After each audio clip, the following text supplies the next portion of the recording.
요즘도 상가나 수익형 부동산 분양받으려고 알아보는 분 있나요? 사무실에 있다 보면 여전히 분양 상가 홍보하러 방문하는 분양사도 있는데 가격이 조율되니까 기회라고 브리핑을 하는 거예요. 지난주는 타운하우스 분양 홍보관도 다녀와 봤어요.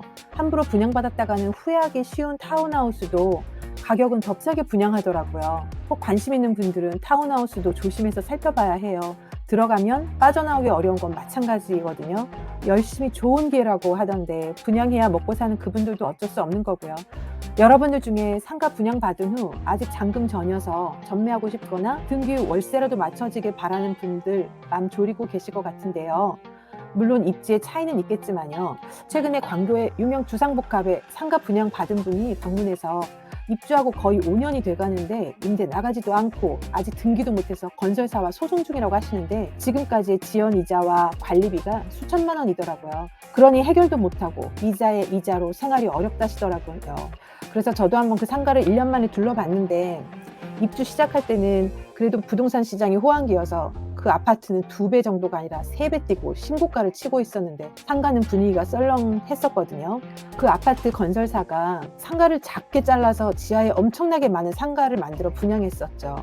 분양 당시에는 유명한 업체들이 많이 유치된다고 엄청 홍보하고 사람들도 이 지역에서는 가장 메인 상권이니 아파트 투자를 못한 분들은 월세 받거나 입주 때 피 받고 넘겨야지 하는 마음으로 비싼 분양가임에도 눈이 멀어 분양받고 피가 붙어도 2, 3천 붙는 거는 우습고 적어도 몇 천 이상 돼야 팔아야지 하셨거든요.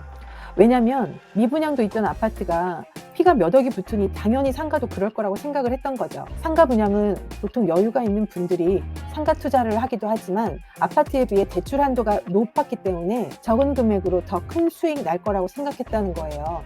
도로변 비싼 상가는 무리다 싶어 지하에 코너 상가를 받으셨다는데 지하여도 분양 가격이 만만치 않더라고요. 분양회사에선 백화점 몰처럼 사람들이 오히려 안쪽에 더 많이 몰린다고 했대요. 가보니 지하 1층, 지하 2층에 상가가 빽빽하고 입주하던 때에는 지하가 싸니까 먼저 입점하기도 했었어요. 오히려 대로변 외부는 부동산 사무실이 아니고서는 사람들 동선이 애매해서 거의 4년 정도 공실이었다가 올해 큰 업체들이 싸게 들어왔더라고요. 지하에 가보니 1년 전보다 오히려 더 죽은 느낌이던데 코로나 시기에는 뭐 사회적으로 어쩔 수 없으니 그런가 보다 했는데 그때 들어갔던 임차인들이 지하라 장사가 어려워 폐업하고 빠져나간 상가가 많은 거예요. 저도 하루 종일 지하에 있으라고 하면 좀 힘들 것 같아요.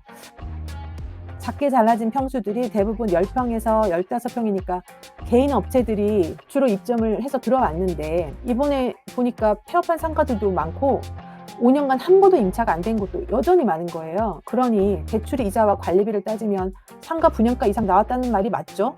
관리비도 엄청 비싼 것이 사람도 없는데 공용 부분이 굉장히 많아요. 럭셔리하게 만든다고 중간중간 여유 공간이나 막 아무나 사용 가능한 화장실에 사람이 없어도 계속 작동되는 에스컬레이트, 이런 모든 경비는 상가 임차인이든 임대인이 낼 거 아니에요. 요즘 관리비도 다 비싸졌거든요. 이런 집합 건물의 수많은 상가 중에 그것도 지하에서 어떤 개인업자가 혼자 브랜딩하고 유명해서 고객을 유치하고 지속적으로 매출을 일으킬 수 있겠어요? 이런 곳은, 이런 집합 상가들은 혼자 개인이 어떻게 해본다는 건 진짜 어렵겠구나 싶더라고요. 분양회사 측에서 MD 구성을 잘 했어야 하는데 특히 이곳은 건축물 대장에 지하로 되어 있는 거예요. 그럼 지하로 되어 있으면 학원이나 못 들어가는 업종이 의외로 많아요. 그래서 많아서 안 되는데 지하 상가를 지하 1층, 2층으로 많이 분양했으니 처음부터 잘못된 거 아닐까 싶어요. 물론 여기 지역적으로 판판한 택지가 아니어서 자연적 구릉을 살린 도시예요. 구릉이 져서 대로변으로 연결되어도 건축물 대장상 지하로 표기되는 어쩔 수 없는 상태이기도 하지만요. 개인 상가들은 가급적 노출이 되지 않으면 상가 활성화가 어려운 상권이 돼요. 특히 이런 신도시의 지하 상가라니. 이런 곳은 운영하는 회사가 직접 관리를 하고 업체를 넣어야 그나마 상가 관리가 잘 돼서 상권이 살아나기도 하는데 사실 실제 주변에 개인 분양을 하지 않고 회사가 그 상가를 모두 임대를 놓고 관리하는 곳이 있어요. 이런 곳은 꾸준히 상권이 살아있더라고요. 왜냐하면 큰 업체들이 입점을 할 수 있거든요. 유명한 업체가 입점을 하다 보니까 그 상가에 유입되는 사람도 늘고, 그러나 개인 분양 상가들은 그러한 유명 업체를 유치할 힘도 없고 관리가 어렵다 보니까 계속 상가가 죽어가고, 그러다 보니 개인 분양자들만 골로 가는 거죠. 분양한 회사는 엄청 대박으로 수익 다 챙겨갔거든요. 모르는 상태에서 무리의 노후자금이나 대출을 풀로 받았던 개인들은 완전 골로 가는 거예요. 이혼한 사람들도 있다고 가정이 파탄나는데 그 책임을 누가 지냐고요. 신도시를 만들면서 수용되는 인구랑 유입 가능 인구를 따져서 상가 개발을 하고 상가수를 적당하게 해줬어야 하는데 그냥 마구 허가해주니, 그것도 대로변도 아닌 막 지하 1층, 2층, 3층 이렇게 제대로 모르는 개인들은 분양회사의 속임수에 퇴직금이든 노후자금이든 날리게 된 거잖아요. 과연 이걸 해당 공무원들은 예상 못했을까요? 분양할 때 분양 직원들이 부동산 사무실에 엄청 홍보나 하고 MGM이라고 일명 수수료도 몇백에서 몇천씩 나오거든요. 거기에 손님 모시고 간다고 미리 약속 잡으면 바람잡이하는 사람이 늘어나요. 줄 서서 대기하는 사람, 미팅하면서 계약서 작성한다는 사람, 이런 허수들을 보고 냉정하고 이성적인 판단을 못하고 덜컥 계약하거나 가슴 졸이며 막 청약을 넣는 사람들인 거예요. 막 분치기, 초치기라고 들어보셨어요? 온라인으로 청약 시작되면 몇 초 또는 몇 분 안에 청약되거나 안 되거나, 그래서 경쟁률이 얼마였다더라 하면서 청약이 당첨이 되면 엄청 대박이라고 막 좋아하고 그러거든요.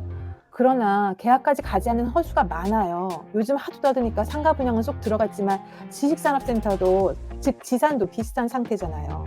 특히 지산은 들어갈 업체가 따로 있는데 분양자도 마찬가지고, 그래서 편법으로 분양자들은 사업자를 지산에 임대 가능한 업체로 일반 사업자를 내야 하고, 불법까지는 아니어도 편법으로 임대를 놔야 하는데도 아랑곳 없이 무조건 지산을 분양받는 분위기였어요. 왜였을까요?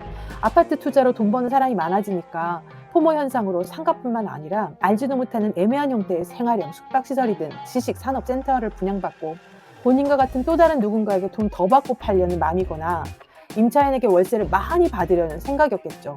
그런 단순한 짧은 생각들이 오랜 시간 자신의 발목을 잡는 덫이 되어버린 거예요. 각각 개인적으로 안타까운 사연은 많은데 어쨌든 개인의 몫이니 어쩔 수 없죠. 공실로 두지 말고 뭔가 해보려 해도 말리겠더라고요. 장사하기가 만만치 않아요. 요즘 임차인들 오래 준비하고 뭔가 새로 개업을 해도 얼마 못 간 업종이 많아요. 자영업 너무 어려워요. 특히 코로나 이후로는 트렌드가 완전히 바뀌어서 젊은 분들은 또 그 트렌드를 따라갈지 몰라도 나이가 좀 있는 분들은 거기서 버티기 어려워요. 지금 해서라도 조심해야겠죠. 이런 부동산 불경기에 지금이 바닥여서 기회라는 말에 유튜브나 언론에서 지금이 기회라는 말 많이 나오는데 현혹되지 말고 다시 기본을 공부하는 시간으로 추스려보면 어떨까 싶어요. 그래서 저도 오래전 하다가 쉬고 있던 경매를 다시 점검하면서 기회를 찾아보려 하는데, 다음에는 경매에 대해서도 좋은 정보를 담아볼게요. 함께 부동산 공부를 하면서 기회를 만들어봐요. 저에게 구독과 좋아요로 응원해주세요.